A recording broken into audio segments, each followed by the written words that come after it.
TC302, speed 100 to 105. 10 second, 5 second. Start. Sir, we have just heard the Honorable Minister for Revenue and Civil Expenditure tell us the circumstances in which this bill has come before this House. He has also told us that it is one of the very important items of revenue so far as the states are concerned. Till the other day we had Part B states in our country, and those states used to levy internal customs duties, but after 1st April 1955, under the Constitution, those Part B states which used to levy customs duties were barred, and instead the alternative revenue for the loss they sustained by giving up customs duties under the Constitution was the sales tax. I can say from my personal experience that as far as Rajasthan was concerned, when we gave up the customs duties, we were very much afraid about ways and means of filling up the gap, but it was a matter of satisfaction that during the course of a year to two, by levying this sales tax, we were to a very great extent able to make up that loss which we had sustained by giving up the customs duties. Till the Constitution 6th Amendment Act we passed, the central government had no powers in regard to the passing of laws for the levy of taxes on interstate transactions, but after that act was passed, powers were assumed, and now it is good that the government have come forward with the formulation of certain principles which would guide the imposition of taxes on interstate trade. Under the last amendment of the Constitution, government have taken power to define as to what will be an interstate transaction, and also to prescribe the rates of sales tax to be levied on such transactions.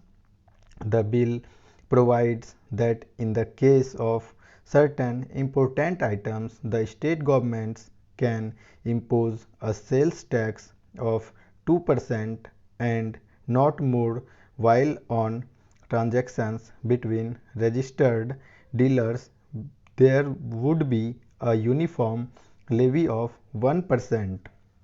This is what the Honorable Minister said, and that is what has been provided for in the bill before us.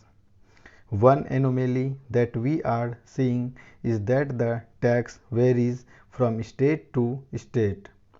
Before November 1996, Punjab had a sales tax, whereas we in Rajasthan did not have any this tax for a long time.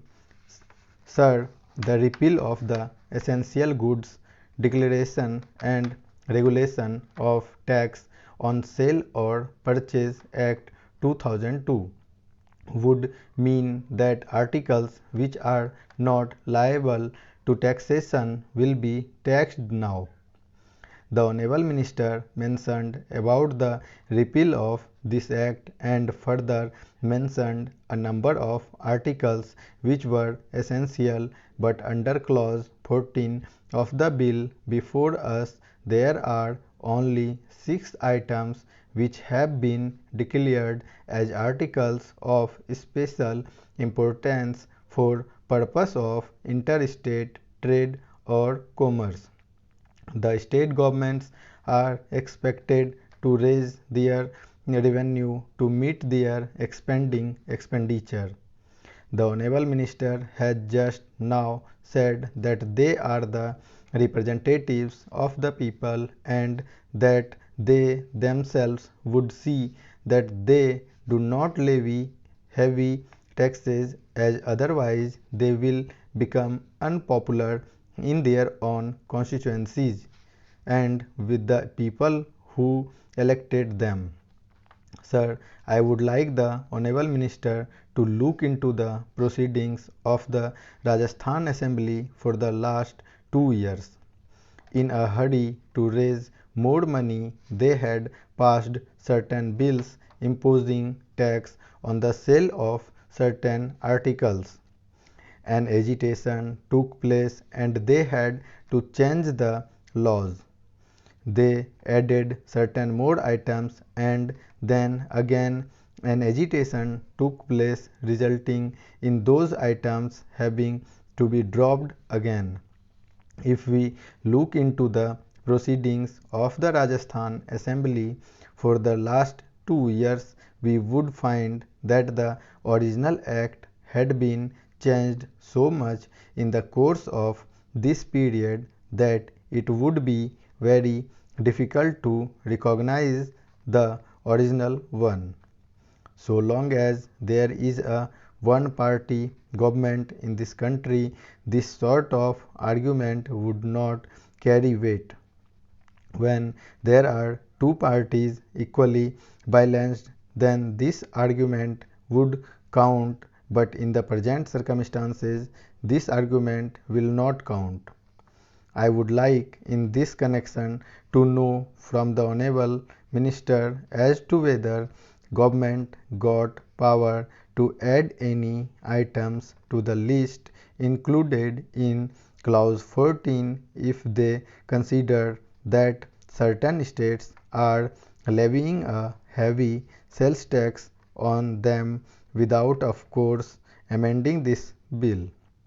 If they have not got such powers, then this will naturally go against the interests of the people.